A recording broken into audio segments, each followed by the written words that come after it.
আসসালামু আলাইকুম, শুভেচ্ছা, স্বাগতম। আরেকটা সংবাদ হলো বাংলাদেশ জাতীয়তাবাদী দল বিএনপির এখানে আজকে একটা মিটিং হয়েছে।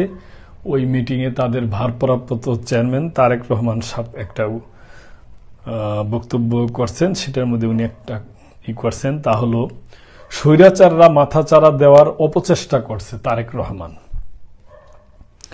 স্বৈরাচাররা মাথাচাড়া দেওয়ার অপচেষ্টা করছে মন্তব্য করে বিএনপির ভারপ্রাপ্ত চেয়ারম্যান তারেক রহমান বলেছেন, স্বৈরাচারের মাথাটা পালিয়ে গেছে, কিন্তু দেশে স্বৈরাচারের কিছু কিছু অবশিষ্ট রয়ে গেছে। যে কোনো সময় তারা ভিন্ন ভিন্ন আঙ্গিকে মাথাচাড়া দিতে চাইছে। তিনি বলেন, যদি দেশকে রক্ষা করতে হয়, দেশের মানুষকে রক্ষা করতে হয়, তাহলে ঐক্যের বিকল্প নেই।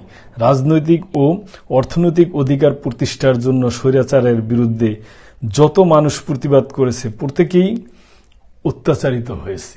এটা অবশ্য ঠিক কথাই বলছেন, কারণ কাউকেই কোনো মুখ খুলতে দেওয়া হয় নাই।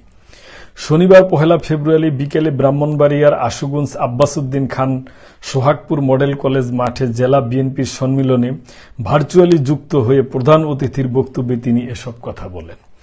তারেক রহমান বলেন, আমাদের মধ্যে মত পার্থক্য থাকতে পারে, যারা আমরা দেশের জন্য কাজ করতে চাই, দিন শেষে আমরা এক। আমাদের সামনে প্রচুর কাজ, দেশকে পুনর্গঠনের কাজ। আমরা 31 দফা দিয়েছি, অন্তর্ভুক্ত করা হয়েছে।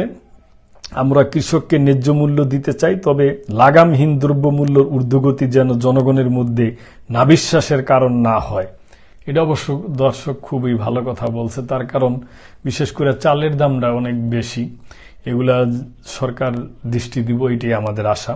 তিনি বলেন, অচল কলকারখানাগুলোকে সচল করতে হবে। আমাদের অসংখ্য নদ নদী ও খাল ভরাট হয়ে গেছে, এগুলো খনন করতে হবে। আগামী দিনে সংসদের মেয়াদ কত হবে, সংখ্যা কত হবে, গণতান্ত্রিক রাষ্ট্রে এই বিতর্ক থাকতেই পারে। দিন শেষে আমরা এগুলো জনগণের উপর ছেড়ে দিব। তিনি আরো বলেন, বিগত 15 বছরে জনগণের ভোট দেওয়ার অধিকার ছিল না, জবাবদিহিতা ছিল না, অস্ত্রের মুখে সব অধিকার কেড়ে নেওয়া হয়েছিল।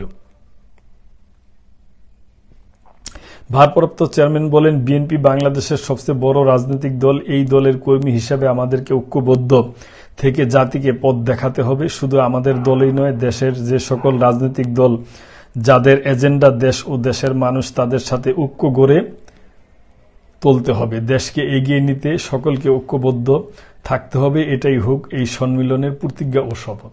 দর্শক, আমি মনে করি যে খুবই ভালো কথা বলছে।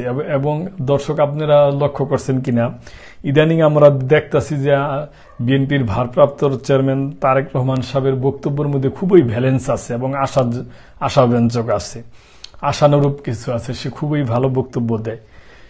এটা আমাদের জন্য, তাদের দলের জন্য যেমন ভালো, আমাদের দেশের জন্য ভালো। জেলা বিএনপির আহ্বায়ক অ্যাডভোকেট আব্দুল মান্নানের সভাপতিত্বে সম্মেলনে বক্তব্য রাখেন বিএনপির কুমিল্লা বিভাগীয় সাংগঠনিক সম্পাদক অধ্যাপক মোহাম্মদ সেলিম ভূঁইয়া সহ আরো অনেকে। সাবেক সভাপতি হাফিজুর রহমান মোল্লা কোচি, সাবেক সাধারণ সম্পাদক জহুরুল ইসলাম, জেলা বিএনপির সদস্য সহ আরো অনেকেই বক্তব্য দেন।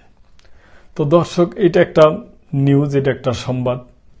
তারেক রহমান সাহেব ভার্চুয়ালি এইটা দিছে এবং উনি ভালো আশাব্যঞ্জক বক্তব্য দিছে এবং পজিটিভ মূলক বক্তব্য দিছে।